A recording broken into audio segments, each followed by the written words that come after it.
माननीय अध्यक्ष महोदय, नियम 101 च्या अंतर्गत परभणी येथे भारतरत्न डॉक्टर बाबासाहेब आंबेडकर यांच्या पुतळ्यासमोरील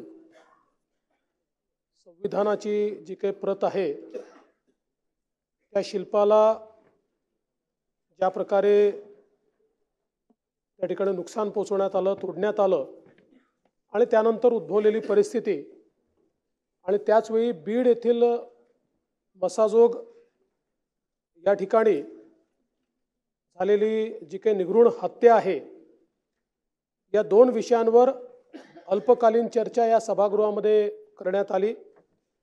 या चर्चेमध्ये सन्माननीय श्री नितीन राऊत साहेब, श्रीमती नमिताताई मुंदडा, श्री राजकुमारजी बडोले, सन्माननीय डॉक्टर राहुल पाटील, सन्माननीय श्री सुरेश धस जी, सन्माननीय श्री जितेंद्र आव्हाड जी, सन्माननीय श्री अभिमन्यु पवार जी, सन्माननीय नानाभाऊ पटोले जी, सन्माननीय संदीप क्षीरसागर जी, सन्माननीय विजय सिंह पंडित जी, सन्माननीय सुनील प्रभु जी, सन्माननीय अनिल देशमुख जी, सन्माननीय राजेश विटेकर जी, सन्माननीय राजूजी धोंड, सन्माननीय श्री सिद्धार्थ खरात, सन्माननीय श्रीमती ज्योति गायकवाड़, सन्माननीय बाबूराव कदम, सन्माननीय संजयजी मेश्राम, सन्माननीय श्री रोहित पवार या सर्व सन्माननीय सदस्यांनी या ठिकाणी सहभाग घेतला आणि या घटनेच्या संदर्भात जी काही माहिती त्यांच्याकडे आहे किंवा जी काही त्यांनी प्राप्त केली आहे, जी माध्यमात आली आहे, त्यातनं जे काही प्रश्न उपस्थित झाले आहेत, अशा सगळ्या बाबींवर या ठिकाणी एक सविस्तर अशा प्रकारची चर्चा केली। पहिल्यांदा मी परभणीच्या प्रकरणाच्या संदर्भातली माहिती या सभागृहाला देऊ इच्छितो। परभणीमध्ये आपल्याला कल्पना आहे की साधारणपणे दिनांक 10/12/2024 ला साधारणपणे 4:30 ते 4:45 च्या दरम्यान एक दत्तराव सोपनराव पवार वय 47 या माणसाने जी काही भारतरत्न डॉक्टर बाबासाहेब आंबेडकरांच्या पूर्णाकृती पुतळ्याजवळ जी एक प्रतिकात्मक संविधानाची प्रत ठेवली होती, ती तिथे तोडफोड केली, त्याची काच फोडली, ती खाली फेकली आणि त्यानंतर अनेक घटनांना त्या ठिकाणी सुरुवात झाली। मुळात जर आपण बघितलं तर ही घटना घडल्यानंतर त्या ठिकाणी पोलिसांना जशी माहिती मिळाली, पोलीस घटनास्थळी पोहोचले, मोठ्या प्रमाणात जमाव त्या ठिकाणी वाढू लागला। जमावाने रोडवरनं जाणाऱ्या एका बसची, ट्रकची काच फोडली, रास्ता रोको आंदोलन सुरू केलं। मात्र त्यातल्या काही लोकांनी जिल्हाधिकाऱ्यांना फोन केला आणि त्यांना सांगितलं तुम्ही या ठिकाणी या।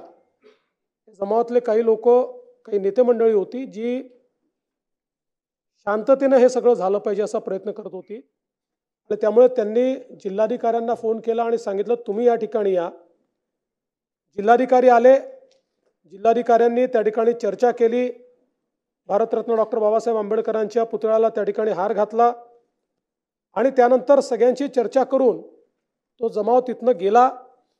त्यातले 60-70 लोक मात्र थेट रेल्वे स्टेशनवर गेले आणि नंदीग्राम एक्सप्रेस जी होती त्याच्यासमोर त्यांनी रेल रोको केला।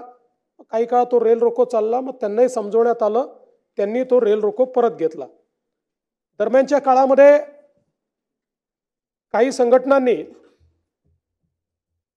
दुसऱ्या दिवशीचा परभणी शहर आणि जिल्हा बंद अशा प्रकारचा एक बंद पुकारला आणि हा बंद पुकारल्यानंतर हा शांततेत व्हावा म्हणून या सगळ्या संघटनांना पोलिसांनी शांतता मीटिंगला पाचारण केलं। जवळपास 70 ते 80 विविध संघटनांचे कार्यकर्ते या शांतता मीटिंगला हजर होते आणि त्याच्यामध्ये जागा ठरल्या, कुठे कार्यक्रम होतील, कुठे रास्ता रोको होईल, कशा प्रकारे निवेदन दिलं जाईल, त्या हिशोबाने पोलिसांनी देखील 19 फिक्स पॉइंट तयार केले।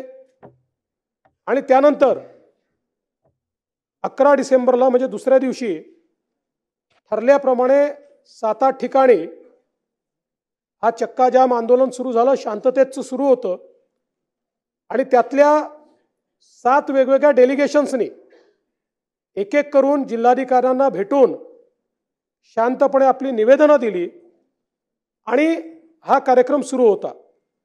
या दरम्यान अचानक खानापूर फाटा, वसंतराव नाईक पुतळा, विसावा फाटा, गंगाखेड रोड या ठिकाणी काही आंदोलकांनी पहिल्यांदा टावर जाण्याची सुरुवात केली. त्यानंतर 300-400 आंदोलक जमा झाले आणि या आंदोलकांनी मोठ्या प्रमाणात त्या ठिकाणी तोडफोड सुरू केली. मुळामध्ये ही घटना इतकी सिरियस होती की त्यामुळे व्यापाऱ्यांनी स्वतः त्या ठिकाणी बंद पाळलेला होता. कुठलंही दुकान उघडं नव्हतं. तथापि हा जो काही जमाव होता, हा जमाव बंद असलेल्या दुकानांची तोडफोड कर, त्यांचे CCTV फोड, बाहेर काहींच्या समोर तारा होत्या, वायर्स होत्या, त्या जाळण्याचं काम त्या ठिकाणी सुरू झालं. आणि मग दिसेल ती मोटर त्या ठिकाणी जाळण्याचं काम झालं. मोठ्या प्रमाणात वेगवेगळ्या ज्या काही त्या ठिकाणी गाड्या होत्या त्या गाड्या जाळण्याचं काम झालं. आणि हे सुरू असताना मग मात्र ही तोडफोड सुरू असताना पोलिसांनी तात्काळ त्या ठिकाणी 12 वाजता परभणीमध्ये आता जो काही नवीन कलम आहे 163 भाग नाग, त्यानुसार जमावबंदी घोषित केली. पण याची उग्रता वाढत होती. ती उग्रता वाढत असताना पोलिसांनी त्या ठिकाणी अश्रुधुराचा वापर केला, लाठीचार्ज देखील त्या ठिकाणी केला आणि सगळ्यांना पांगवण्याचा प्रयत्न केला. यावेळी काही महिला होत्या, ज्या महिलांनी जिल्हाधिकारी कार्यालयामध्ये प्रवेश केला आणि मोठ्या प्रमाणात जिल्हाधिकारी कार्यालयात तोडफोड केली, काचा फोडल्या, त्या ठिकाणचे खुर्च्या फेकल्या, जिल्हाधिकाऱ्याच्या फायली फेकल्या. परंतु जिल्हाधिकाऱ्याने देखील अतिशय संयमाने कोणाशी दुर्व्यवहार न करता त्या ठिकाणी सगळी परिस्थिती हाताळली. आणि यानंतर ज्यावेळी बाहेरून कुमक आली, SRPF आपण आणली, त्यानंतर मात्र सगळा जमाव शांत झाला आणि या संदर्भात एक प्रकारे शांतता प्रस्थापित झाली. या दरम्यान कुठले कुठले गुन्हे दाखल झाले हे आपण स्वतः वाचून दाखवले आहेत, त्यामुळे मी पुन्हा वाचून दाखवणार नाही. पण एकूण जे काही दगडफेक करणारे, जाळपोळ करणारे आहेत, यातल्या 51 लोकांना त्या ठिकाणी पोलिसांनी ताब्यात घेतलं. यामध्ये 42 पुरुष, 3 महिला आणि 6 विधी संघर्षित बालकांचा समावेश होता. या 43 पुरुषांना 3 गुन्ह्यांमध्ये अटक करण्यात आली. महिला आणि बालकांना अटक करण्यात आली नाही. महिलांना नोटीस देण्यात आली आणि घरी सोडून देण्यात आलं. त्यांच्यावर कुठलीही कारवाई या ठिकाणी करण्यात आली नाही. साधारणपणे हे जे काही अटक सत्र आहे हे 6 वाजेपर्यंत चालू होतं. 6 वाजेनंतर कुठलंही अटक सत्र या ठिकाणी करण्यात आलं नाही. आणि या अटक सत्राच्या दरम्यान साधारणपणे जे लोक या ठिकाणी व्हिडिओ फुटेजमध्ये तोडफोड करताना दिसत आहेत, कोणालाही मास्क वगैरे काही नाही आहे, चेहरे सगळ्यांचे खुले आहेत आणि खुल्या चेहऱ्याने त्या ठिकाणी लाठ्या काठ्या घेऊन गाड्यांची तोडफोड करतायत, दुकानांची तोडफोड करतायत. अशा लोकांवर ही कारवाई जी आहे ती या ठिकाणी करण्यात आलेली आहे. तर काही अजून फॅक्ट मला या निमित्ताने ठेवायचे आहेत. एक तर हा जो पवार आहे,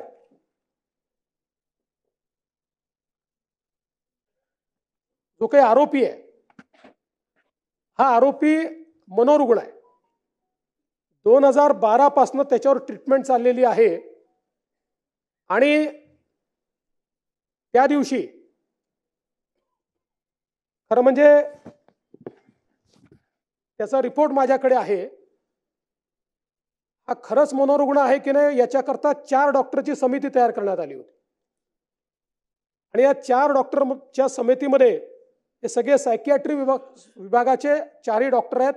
एक त्यातले हेड ऑफ द डिपार्टमेंट आहेत. त्यांनी जो काही याच्या संदर्भातले याचे कागदपत्र आणि याची टेस्ट घेऊन जो रिपोर्ट दिला आहे त्यात त्यांनी रिपोर्ट दिलेला आहे की as per serial mental status examination observation and available previous treatment record it can be referred that he has a mental illness सायकॉटिक illness vis-a-vis mood disorder is on treatment for the same. He has understood the meaning of the wrongful act and he has realized the consequences of the wrongful act. He needs to take regular treatment of psychiatrist. त्यात पुढे त्यांनी हे म्हटलंय की he has been seeking treatment for behavioral issues and alcohol use from Parbhani and Akola based on psychiatrist since 2012. He is aware of his mental illness and seeking help for the same. He has expressed feeling of guilt, hopelessness, death wishes intermittently in reaction to the current life event. त्यामुळे मुळातच पहिल्यांदा तर मी या ठिकाणी सांगू इच्छितो ही जी काही एक कॉन्स्पिरसी थिअरी तयार करण्यात येते की सकल हिंदू समाजाचा मोर्चा झाला आणि मग त्या मोर्चात काहीतरी संविधानाच्या विरुद्ध बोललं गेलं आणि मग त्याच्यातनं अशा प्रकारची घटना झाली म्हणून ते देखील या ठिकाणी स्पष्ट झालं पाहिजे. सकल हिंदू समाजाचा मोर्चा झाला होता 11:10 ते 12:35 आणि या मोर्चामध्ये कोण होत त्याच दिवशी त्याच्यानंतर 5 तासांनी घटना झाली आहे. हा जो व्यक्ती आहे हा या मोर्चात नाही, हा आपल्या बहिणीच्या घरून तिथे आलाय आणि या मोर्चामध्ये कोण कोण उपस्थित होते? आमदार राहुल पाटील आपण उपस्थित होतात, स्वतः राहुल पाटील उपस्थित होते, आपले उबाठा आपल्या शिंदे गटाचे आनंद भरोसे, सुभाष जावळे, मराठा समन्वयक उपस्थित होते. याच्यामध्ये केवळ राहुल पाटील या ठिकाणी सांगतील याच्यामध्ये केवळ आणि केवळ बांगलादेशातल्या हिंदूंच्या संदर्भात बांगलादेशातल्या अल्पसंख्याकांच्या संदर्भात मागणी करण्यात आली. कुठल्याही राजकीय नेत्याने त्या ठिकाणी भाषण केलं नाही, केवळ साधू संतांनी भाषण केलं. भारताच्या संविधानाच्या संदर्भात एक शब्द देखील त्याच्यामध्ये बोलण्यात आला नाही. सर्व पक्षीय लोक त्या ठिकाणी होते. त्यामुळे ही कॉन्स्पिरसी थिअरी तयार करणं म्हणजे एक प्रकारे समाजात तेढ निर्माण करण्याचा प्रयत्न करणं आहे. ही कुठेही हिंदू विरुद्ध दलित अशा प्रकारची दंगल नाही आणि हे जे काही संविधान भारताचं आहे हे आपल्या सगळ्यांचं आहे. त्यामुळे संविधानाचा अपमान करणारा कुठल्या जातीचा, धर्माचा, पंथाचा असेल त्याच्या जाती धर्म पंथाकडे न पाहता त्याच्यावर जी काही कडक कारवाई करता येईल ती कारवाई केली पाहिजे, हे अत्यंत महत्त्वाचं आहे. आणि म्हणून या संदर्भात पहिल्यांदा तर ही कारवाई कुठल्याही जाती द्वेषातनं तयार झालेली नाही, कुठल्याही कॉन्स्पिरसीतनं अशा प्रकारे घटना घडलेली नाही, तर एका मनोरुग्णाने अशा प्रकारची घटना करून एक प्रकारे शहराचं स्वास्थ्य पूर्ण खराब केलेलं आहे. आता याच्यामध्ये एक अजून डिफरन्सिएशन केलं पाहिजे की या ठिकाणी बहुतांश हे शांततेने आंदोलन करत होते. ज्या प्रकारे भारतरत्न डॉक्टर बाबासाहेब आंबेडकरांना अपेक्षित आहे त्याप्रमाणे पूर्ण प्रशासनाला सहकार्य करून त्यांनी ते आंदोलन केलं. हे हजारो लोक होते.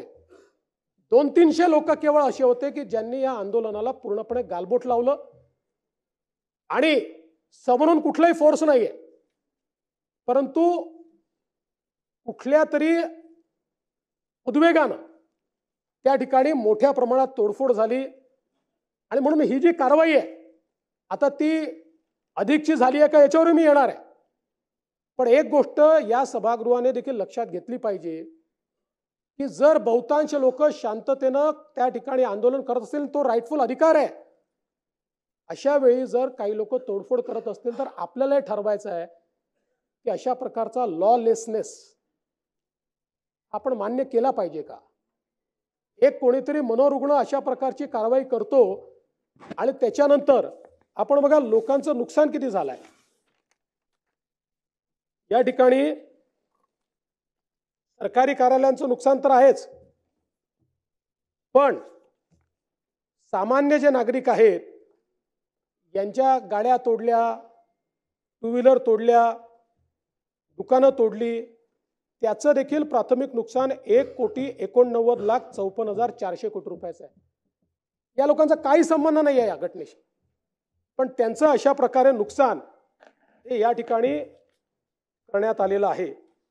पण हे सगळं होत असताना एक विषय सातत्याने या ठिकाणी आला, कोम्बिंग ऑपरेशनच्या संदर्भात. खरं म्हणजे साधारण 4-4:30 वाजता मला सन्माननीय बाळासाहेब आंबेडकरांचा फोन आला आणि बाळासाहेबांनी मला सांगितलं की मला माहिती मिळते की काहीतरी कोम्बिंग ऑपरेशन चाललंय. मी तात्काळ पोलिसांशी बोललो. त्यांना म्हटलं कशाचं कोम्बिंग ऑपरेशन करताय. म्हणाले आम्ही कोम्बिंग ऑपरेशन करत नाही, जे ॲपरंटली दिसत आहेत व्हिडिओ त्यांना आम्ही पकडतोय. मी त्यांना म्हटलं त्याचाही संदेश चांगला जात नाही. त्यानंतर आयजींचं, माझं आणि बाळासाहेब आंबेडकरांचं एकत्रित बोलणं झालं आणि 6 वाजेनंतर कुठल्याही वस्तीमध्ये कोणीही गेलेलं नाही. 6 वाजेनंतर कोणाला अटक देखील केलेली नाही. त्याच्यामुळे अशा प्रकारचं कोम्बिंग ऑपरेशन करण्यात आलंय हे काही योग्य नाही किंवा हे वस्तुस्थितीला धरून नाही. मात्र यामध्ये एक तक्रार ही आलेली आहे की पोलीस निरीक्षक अशोक घोरबांड यांनी वाजवीपेक्षा जास्त या ठिकाणी बळाचा वापर केला किंवा रॅशली बळाचा वापर केला. निश्चितपणे याची चौकशी केली जाईल आणि चौकशी होतपर्यंत अशोक घोरबांड यांना त्या ठिकाणी सस्पेंड केलं जाईल आणि त्यांना सस्पेंड करून याची चौकशी पूर्णपणे केली जाईल की त्यांनी वाजवीपेक्षा अधिक अशा प्रकारचा या ठिकाणी बळाचा वापर केला आहे का. दुसरा एक मुद्दा या ठिकाणी आला, वत्सलाबाई मानवते या महिलेला मारहाण करण्यात आली. मुळामध्ये ही जर घटना आपण बघितली तर या ज्या आमच्या भगिनी आहेत वत्सलाबाई या हायपर ॲग्रेसिव्ह होत्या आणि त्या ॲग्रेशनमध्ये त्यांनी आपल्या एका महिला कॉन्स्टेबलवर हल्ला केला. त्याचे सर्व साक्षी पुरावे आहेत आणि त्या महिला कॉन्स्टेबल ॲडमिट आहेत आणि त्याही मागासवर्गीय भटक्या विमुक्त आहेत. म्हणजे आपण पोलिसांची जात पाहत नाही. आणि त्याच्यानंतर तो हल्ला झाल्यानंतर शेवटी अशा प्रकारे जर कोणी मोठ्या प्रमाणात आक्रमक होत असेल तर पोलिसांना, महिला पोलीस होत्या, त्यांना जबरदस्ती उचलून गाडीत बसवून न्यावं लागलं. कारण पोलिसांवरच जर हल्ला झाला तर पोलिसांनी इतरांची सुरक्षा कशी करायची. आणि म्हणून या संदर्भात निश्चितपणे मला असं वाटतं की ही जी काही बाब आहे ती अत्यंत महत्त्वाची आहे. यासोबत जो काही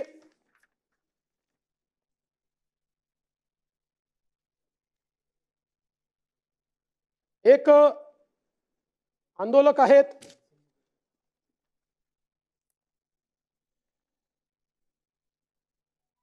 सोमनाथ व्यंकट सूर्यवंशी. हे सोमनाथ व्यंकट सूर्यवंशी जे आहेत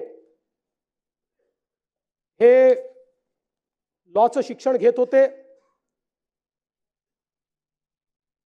साधारण मूळ हे लातूर जिल्ह्यातले आहेत.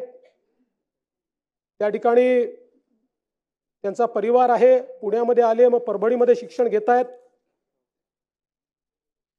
यांच्या सूर्यवंशींच्या संदर्भात वस्तुस्थिती अशी आहे की ज्यावेळी सगळी जाळपोळ चालू होती त्यावेळी जाळपोळीच्या व्हिडिओमध्ये जी मंडळी दिसतात त्यांना अटक करण्यात आली. त्यात सूर्यवंशींना अटक करण्यात आली होती. त्यानंतर 2 वेळा मॅजिस्ट्रेट पुढे त्यांना उभं करण्यात आलं. मॅजिस्ट्रेटने लिहिलेलं माझ्याकडे जो काही ऑर्डर पास करतात त्या ऑर्डरची कॉपी आहे ती मी आपल्याला देतो. दोन्ही वेळा मॅजिस्ट्रेटने त्यांना क्लिअर कट विचारलेलं आहे की पोलिसांनी कुठला 3rd डिग्रीचा वापर केला आहे का, पोलिसांनी तुम्हाला मारहाण केली आहे का. त्यांनी सांगितलं कुठली मारहाण मला झालेली नाही. ते पूर्ण वेळ पोलीस कस्टडीत असतानाचे व्हिडिओ फुटेज उपलब्ध आहेत, अनएडिटेड 100%. त्या पूर्ण व्हिडिओ फुटेजमध्ये कुठेही त्यांना मारहाण केल्याचं दिसत नाही. आणि आपण पोस्टमॉर्टम रिपोर्टचं पहिलं पान सगळ्यांनी वाचलं, पण त्यासोबत त्यांची जी मेडिकल एक्झामिनेशन आहे त्या मेडिकल एक्झामिनेशनमध्ये लिहिलेलं आहे की त्यांना COPD म्हणजे श्वसनाचा दुर्धर आजार आहे आणि ब्रेथलेसनेस आहे, असं त्यांच्या मेडिकल एक्झामिनेशनमध्ये लिहिलेलं आहे. दुसरं, त्यांच्या मेडिकल एक्झामिनेशनमध्ये त्यांच्या ज्या जुना जखमा आहेत त्याचा देखील उल्लेख आहे. त्यांचा इथला बोन तुटलेला होता, तो जुना होता, त्यांनी सांगितलं, त्याचा देखील उल्लेख हा त्याच्यामध्ये आहे. पोलीस कस्टडीतनं ज्यावेळेस ते MCR मध्ये गेले त्यावेळेस MCR मध्ये जेलमध्ये असताना सकाळच्या वेळी त्यांना जळजळत आहे म्हणून त्यांचा जो एक कैदी होता त्यांनी तक्रार केली. ती तक्रार केल्यानंतर त्यांना हॉस्पिटलमध्ये नेलं आणि हॉस्पिटलमध्ये नेल्यानंतर त्यांना मृत घोषित केलं. या संपूर्ण प्रकरणामध्ये अनेक शंका या तयार झालेल्या आहेत. पहिल्यांदा तर जरी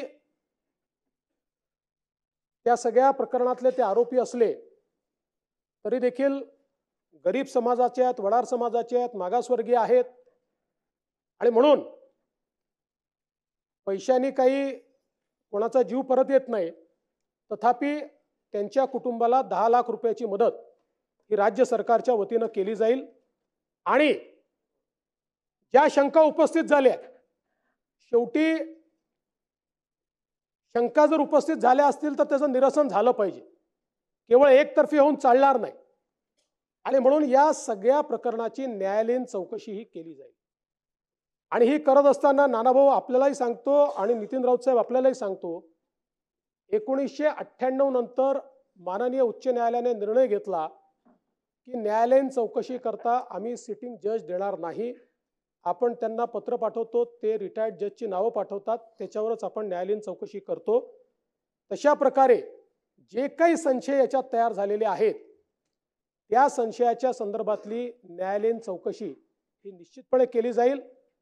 माझी या माध्यमातनं सगळ्यांना अपील आहे की काही लोकांना असं वाटतं की या राज्यामध्ये कायदा सुव्यवस्था राहू नये. काही अशा शक्ती आहेत की ज्या जाती जातीमध्ये दंगे पसरवण्याचा प्रयत्न करतायत. पण मुळामध्ये संविधान सगळ्यांचं आहे आणि त्यामुळे संविधानाच्या संदर्भातला झालेला अपमान हा प्रत्येक भारतीयाचा अपमान आहे. याला कुठल्या जाती धर्माशी जोडून आपण जर त्यात भेद निर्माण करू लागलो तर मला असं वाटतं की मग आपल्यापैकी कोणीही भारतरत्न डॉक्टर बाबासाहेब आंबेडकरांच्या नाव घेण्याची लायकी ठेवणार असणार नाही. आपल्याला या ठिकाणी हे लक्षात घेतलं पाहिजे. आणि विशेषतः आमच्यासारख्या तुमच्यासारख्या सगळ्या राजकीय नेत्यांनी अशा प्रकरणांमध्ये संयमाने जेवढ्या लवकर तणाव कमी होऊ शकेल तो तणाव कमी करण्याचा प्रयत्न हा केला पाहिजे. एवढीच माझी या निमित्ताने अपील आहे. अध्यक्ष महोदय, यासोबत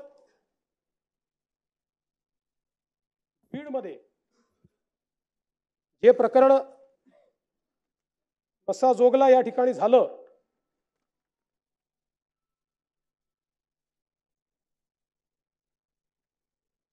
हे प्रकरण अत्यंत गंभीर आहे.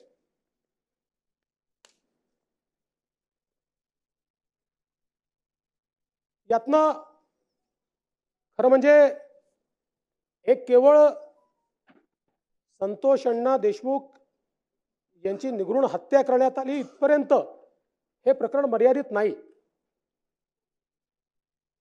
या प्रकरणाची पाळंमुळं खोदावी लागतील आणि त्यातनं बीड जिल्ह्यामध्ये ज्या प्रकारची लॉलेसनेसची परिस्थिती आपल्याला पाहायला मिळते आहे ती परिस्थिती आपल्याला संपवावी लागेल. आपण जर याची पार्श्वभूमी थोडी बघितली तर खऱ्या अर्थानं आवाडा एनर्जी याने एक फार मोठी गुंतवणूक त्या ठिकाणी सोलरमध्ये केलेली आहे. बीडमध्ये केली आहे. त्यांचं नाव आवाडा ग्रीन एनर्जी आहे. ते सोलर आणि पवन चक्कीचं काम करतात. त्या पवन चक्कीमध्ये त्यांनी केलेली आहे आणि यातनं मोठ्या प्रमाणात त्या ठिकाणी कामं निघतायत, लोकांना रोजगार मिळतो आहे. आणि म्हणून काही लोक ही कामं आम्हालाच द्या, आम्ही म्हणू त्या रेटनेच द्या, आणि नसतील द्यायची तर आम्ही सांगू तेवढी आम्हाला खंडणी द्या, अशा प्रकारच्या मानसिकतेमध्ये त्या ठिकाणी वावरताना आपल्याला पाहायला मिळत आहे. आणि मग यातलाच एक प्रकार जो आहे, साधारणपणे 6/12/2024 रोजी 12-12:30च्या दरम्यान हे जे मसाजोग इथे आवाडा ग्रीन एनर्जीचं ऑफिस आहे त्या ठिकाणी अशोक नारायण घुले, सुदर्शन घुले, प्रतीक घुले असे सगळे जे काही आरोपी आहेत ते आरोपी त्या ठिकाणी गेले. पहिल्यांदा त्यांनी तिथला जो वॉचमन आहे अमरदीप भगवान सोनवणे याला शिवीगाळ आणि मारहाण केली. त्यानंतर तिथले senior manager, project manager Shivajirao Thopte हे त्या ठिकाणी आले. त्यांना देखील त्यांनी मारहाण केली. आणि मारहाण चालू असताना साहजिक त्यांनी तिथले जे सरपंच आहेत संतोष अण्णा देशमुख यांना फोन केला की अशा प्रकारे हे येऊन मारहाण करतायत आणि हे गुले जे आहेत हे बाजूच्या गावचे आहेत आणि त्यामुळे साहजिकच बाजूच्या गावचे लोक येऊन आमच्याकडे अशा प्रकारची मारहाण करतात.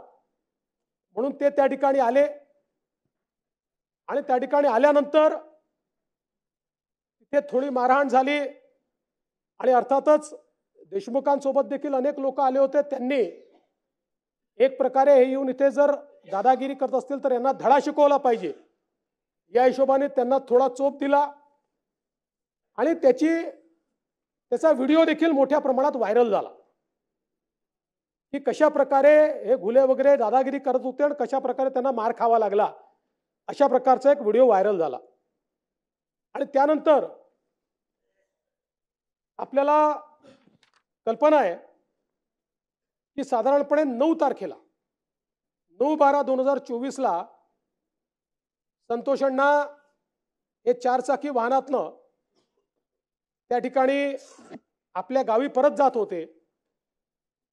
एकटेच होते, कोणीच नव्हतं सोबत.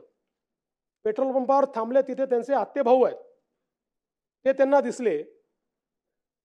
त्यांनी त्यांना बोलवलं की चल माझ्यासोबत. ते ड्रायव्हिंग सीटवर बसले, हे बाजूच्या जागेवर बसले आणि हे त्या ठिकाणून निघाले. ज्यावेळी ते निघाले त्यावेळी टोल नाक्याजवळ काळ्या रंगाची एक स्कॉर्पिओ आणि त्याच्या मागे एक अजून गाडी, अशा या गाड्या त्या ठिकाणी त्यांची वाट पाहत होत्या. यांची गाडी टोलवरनं थोडी वेगाने निघाली. मग त्यांनी त्यांना इंटरसेप्ट केलं. इंटरसेप्ट केल्यानंतर पहिल्यांदा ड्रायव्हर साईडची काच फोडली. त्यांना असं वाटलं की संतोष अण्णा या बाजूलाच बसले आहेत, पण त्यांच्या लक्षात आलं की तिकडे दुसरं कोणी बसलाय. पुन्हा दुसऱ्या बाजूला गेले. त्या ठिकाणी ती काच फोडली. त्यांना बाहेर काढलं आणि बाहेर काढल्यानंतर त्यांना या स्कॉर्पिओ गाडीमध्ये टाकलं आणि बराच वेळ पहिल्यांदा त्या गाडीमध्येच त्यांना मारहाण करत होते. अशा प्रकारचं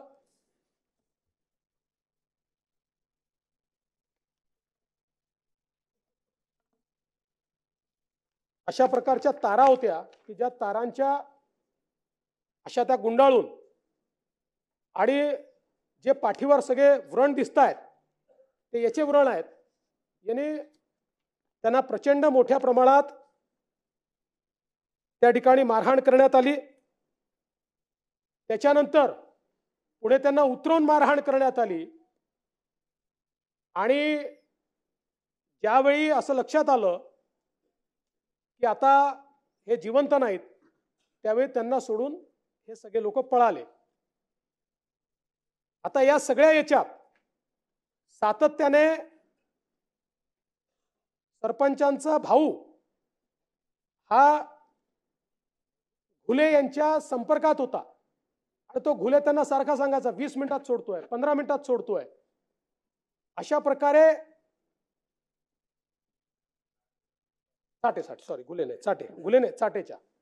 चाटेंच्या आजो माणिक जयराम माणिक चाटे,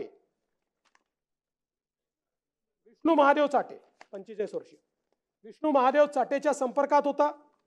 तो सारखा सांगायचा सोडतोय, पण त्यांनी त्यांना काही सोडलं नाही. प्रचंड मारहाण त्यांना त्या ठिकाणी करण्यात आली आणि त्या मारहाणीमध्ये त्यांचा मृत्यू त्या ठिकाणी झाला.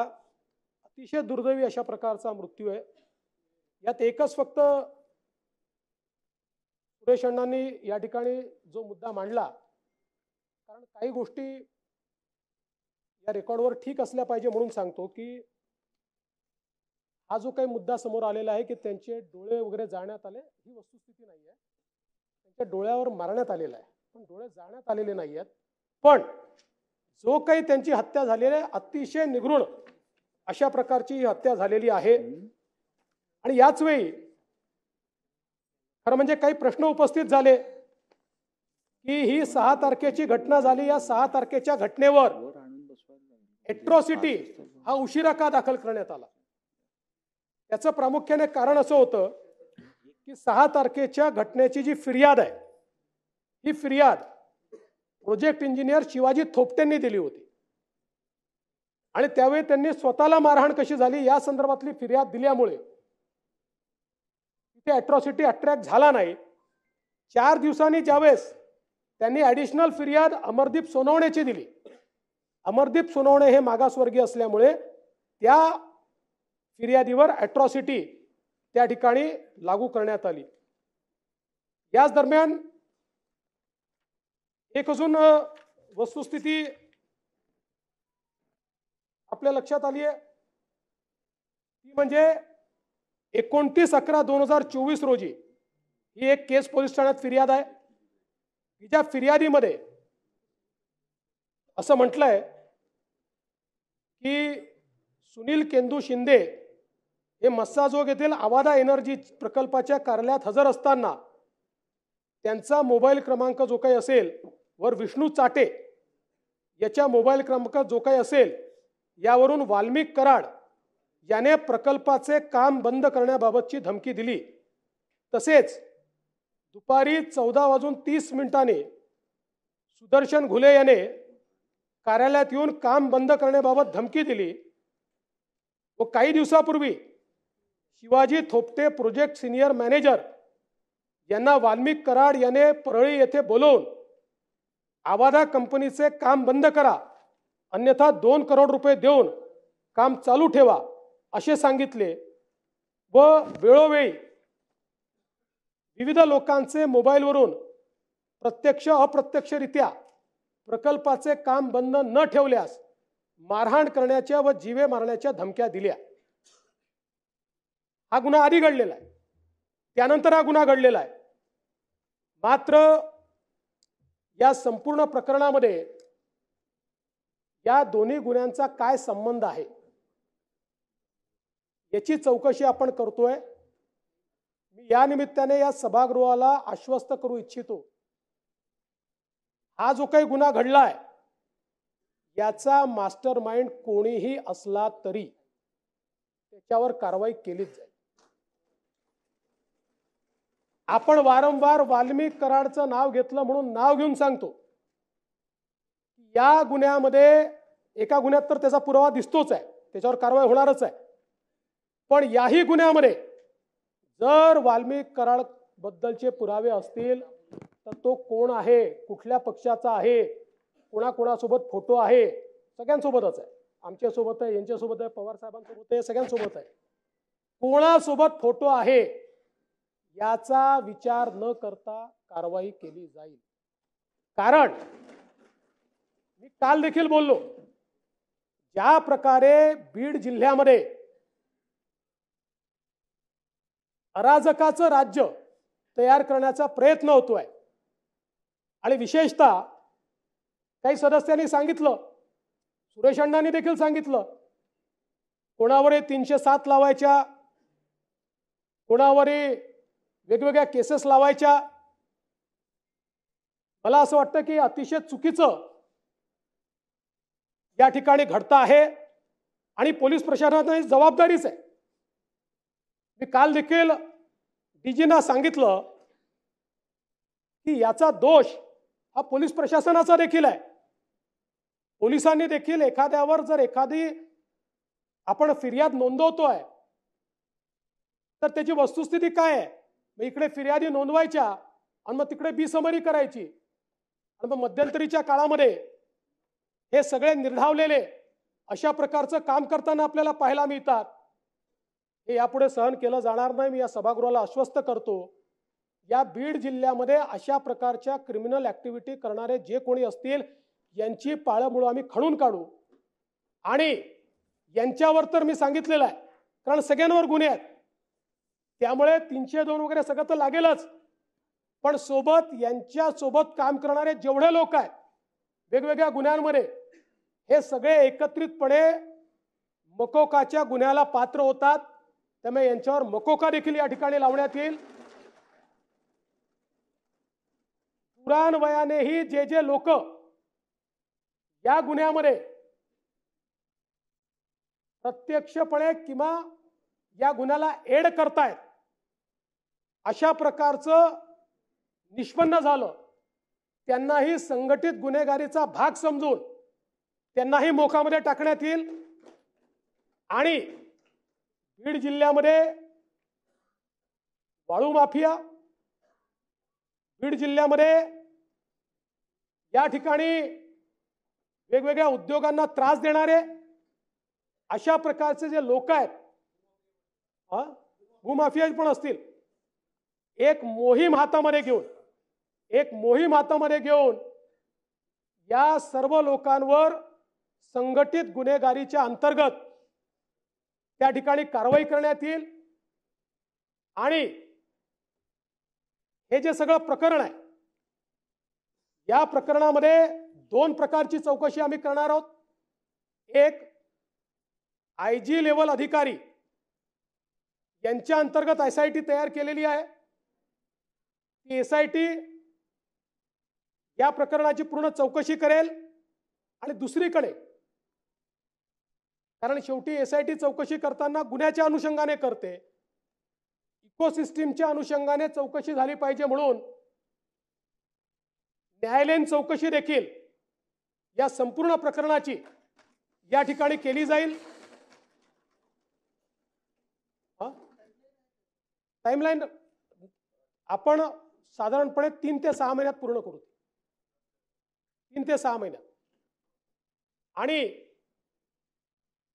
स्वर्गीय संतोष देशमुख जे आहेत, यांच्यासारखा एक युवा सरपंच, खरं म्हणजे मी मगाशी देखील बोललो, कोणाच्या जीवाचं मोल आपण पैशाने करू शकत नाही, तथापि एक छोटीशी मदत म्हणून त्यांच्या परिवाराला 10 लाख रुपयाची मदत ही राज्य सरकारच्या वतीनं करण्यात येईल.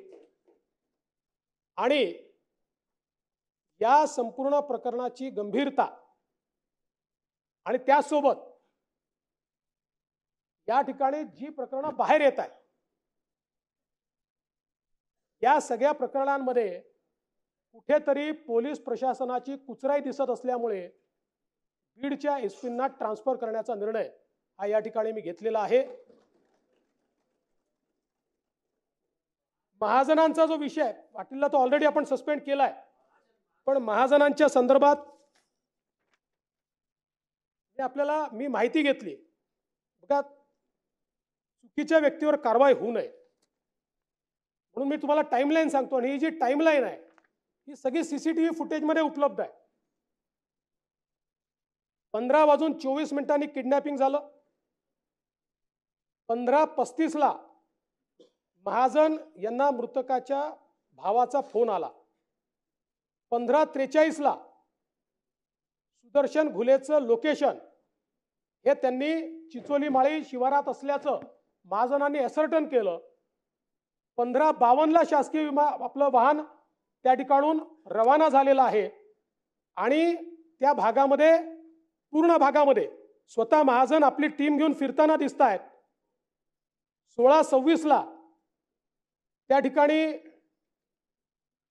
त्यांचं बोलणं हे शिवराज देशमुख म्हणजे जे त्यांचे आत्तेभाऊ आहेत, जे ड्रायव्हर होते, त्यांच्याशी झालेलं आहे.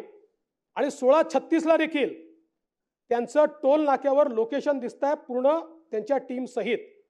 त्यामुळे या संपूर्ण केसमध्ये सर्वात क्विक रिस्पॉन्स जर कोणी दिला असेल तर हे जे काही PM महाजन आहेत त्यांनी दिलेला आहे, आणि त्यांच्याबद्दल घरच्यांची देखील तक्रार नाही आहे. त्यामुळे चुकीच्या माणसावर कारवाई होऊ नये.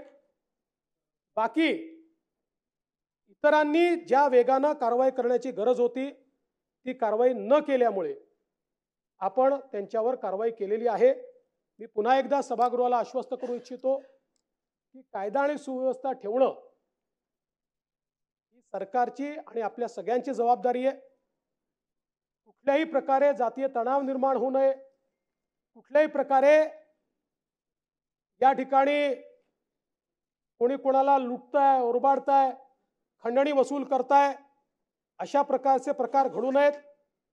या दृष्टीनं पुढच्या काळामध्ये देखील पोलीस विभागाला तत्परतेनं कारवाई करण्याकरता या ठिकाणी सांगितलं जाईल.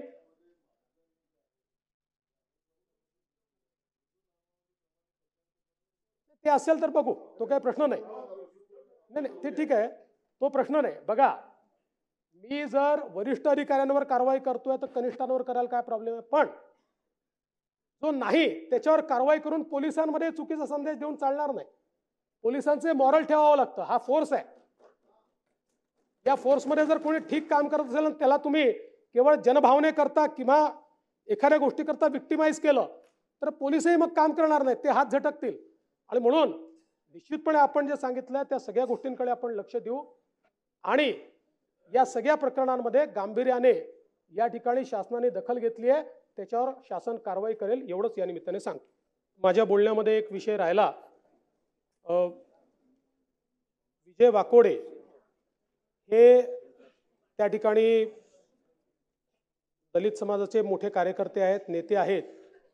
या सगळ्या परभणीच्या प्रकरणामध्ये ते एक प्रश्न इथे आला की त्यांचा देखील मृत्यू झाला. खरं म्हणजे ते शांतता प्रस्थापित करत होते, शेवटी लोकांनी ऐकलं नाही म्हणून ते त्या ठिकाणून निघून गेले. त्यांचा याच्यामध्ये शांतता प्रस्थापित करण्यामध्ये मोठा रोल होता. दुर्दैवाने त्यानंतर ते संध्याकाळी ॲडमिट झाले.